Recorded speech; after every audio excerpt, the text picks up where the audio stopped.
पाप से भरल बाटे हमरो गठरिया, बेड़ा पार करी दा, बेड़ा पार करी दा। शिव गुरु हमारो के बेरिया, बेड़ा पार करी दा। शिव गुरु हमारो के बेरिया, बेड़ा पार करी दा। पाप से भरल बाटे हमरो गठरिया, बेड़ा पार करी दा, बेड़ा पार करी दा। शिव गुरु हमारो के बेरिया, बेड़ा पार करी दा। शिव गुरु हमारो के बेरिया, बेड़ा पार करी दा।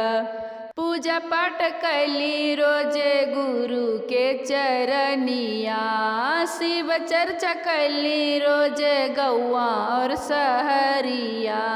पूजा पाठ कैली रोजे गुरु के चरनिया, शिव चर्चा कैली रोजे गौआ और सहरिया। श्रद्धा से फूल लैली करो न कबूल, बेड़ा पार करी दा।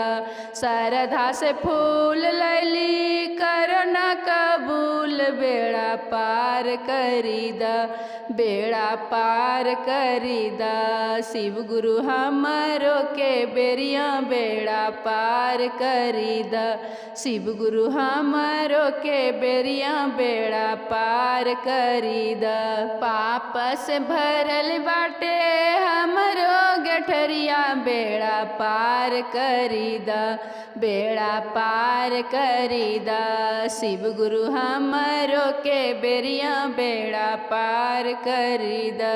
शिव गुरु हमारो के बेरिया, बेड़ा पार करी दा। रोज दिन जी गुरु आसनी लगई भा, गंगा जल से चरण तोर धुलई बा। रोज दिन जी गुरु आसनी लगई भा, गंगा जल से चरण तोर धुलई भा। माफ कर दिया कुछ होई हमसे भूल, बेड़ा पार करी दा। माफ कर दिया कुछ होई हमसे भूल, बेड़ा पार करी दा, बेड़ा पार करी दा। शिव गुरु हमारा के बेरिया, बेड़ा पार करी दा। शिव गुरु हमारा के बेरिया, बेड़ा पार करी दा। पाप से भरल बाटे हमरो गठरिया, बेड़ा पार करी दा, बेड़ा पार करी दा। शिव गुरु हमारो के बेरिया, बेड़ा पार करी दा। शिव गुरु हमारो के बेरिया, बेड़ा पार करी दा।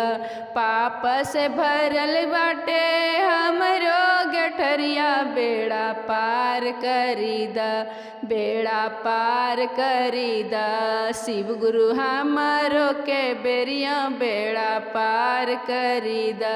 शिव गुरु हमारो के बेरिया, बेड़ा पार करी दा।